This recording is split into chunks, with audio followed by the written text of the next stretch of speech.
Bonjour, aujourd'hui je vais vous lire un extrait du livre de Claire Sévrac intitulé Comment devenir footballeur professionnel, les coulisses de Clairefontaine, avec une préface de Nicolas Anelka et des témoignages de Pascal Olmeta, de Jean-Pierre Papin, de William Gallas ou de Louis Saha.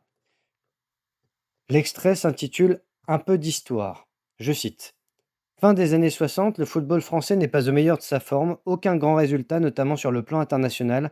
En 1966, l'équipe de France se qualifie pour la Coupe du Monde en Angleterre, mais elle se montre incapable de passer le premier tour. Les joueurs français semblent en médiocre condition physique face aux meilleures équipes, notamment anglaises et allemandes. Jeu de tête assez faible, manque de puissance dans les tirs. Les Français utilisent un jeu court, utilisent peu de tacles, contrairement aux grandes équipes. Le manque de résultats finit par retentir sur le moral des joueurs. L'équipe de France aborde chacun de ses grands matchs internationaux dans la crainte de perdre plutôt qu'avec la niaque des gagnants. Devant cette accumulation de mauvais résultats, les cadres dirigeants se doivent de réagir. Première constatation, l'absence de véritable structure de formation pour les joueurs. Bien sûr, il y a de nombreux jeunes dans les clubs professionnels, ils sont nourris, logés, mais bénéficient d'un statut assez peu défini. En fait, ils attendent leur tour en espérant passer en équipe professionnelle à l'occasion d'un remplacement. Rien de très organisé. René Ruello, qui fut joueur du Stade Rennais dans ces années-là, avant de devenir président du club, se souvient très bien de l'atmosphère de l'époque. Je cite: La société semblait partagée entre les patronages de curés d'un côté et les radicaux socialistes de l'autre. On retrouvait cette opposition dans les milieux sportifs. Les clubs pro allaient faire leurs courses dans ces différents petits clubs confessionnels ou laïques. Ils repéraient quelques cadets à 13 ou 14 ans et leur faisait faire des matchs d'essai.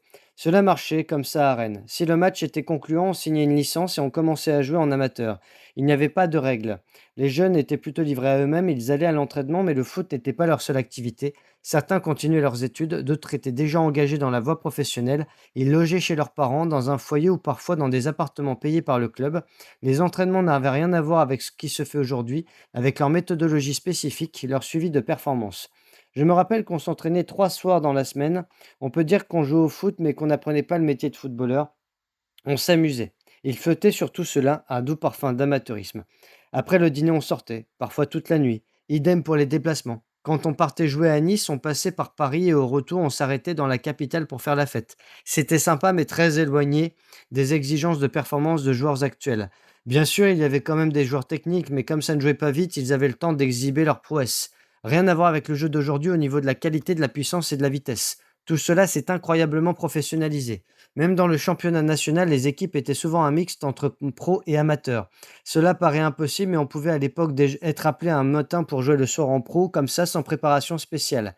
La place de l'argent a aussi totalement changé. Les salaires étaient faibles. Je me souviens que Marcel Aubourg, gardien de Rennes à l'époque, avait demandé une augmentation à son président après avoir gagné la Coupe de France en 1971.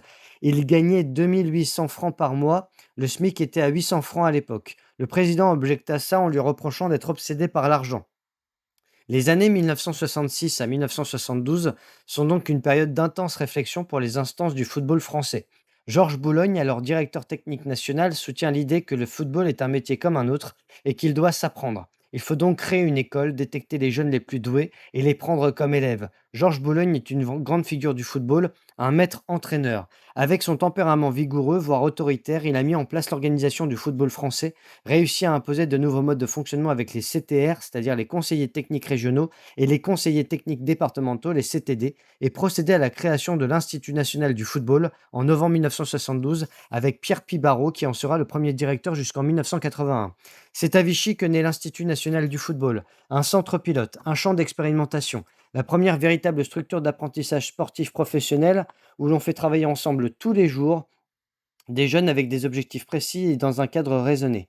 L'idée est de créer des centres d'apprentissage sur le même modèle pour accueillir des jeunes dans les clubs professionnels. Il faut donc un organisme national du football qui expérimente pour transmettre. Nantes et Auxerre ont été les premiers centres à ouvrir aux jeunes joueurs. Puis peu à peu, tous les clubs ont eu l'obligation d'ouvrir leur propre centre de formation avec la nécessité de respecter un certain nombre de normes. Capacité de logement, terrain, éducation, suivi médical, etc. On attribue des points au centre en fonction de la qualité de leur structure. Cette notation a des conséquences sur le nombre de stagiaires pouvant être recrutés par les clubs, ce qui a son importance dans les différents championnats. La non-conformité aux normes peut contraindre un club à rétrograder d'une division à une autre. Ce n'est jamais arrivé, chacun y a mis du sien.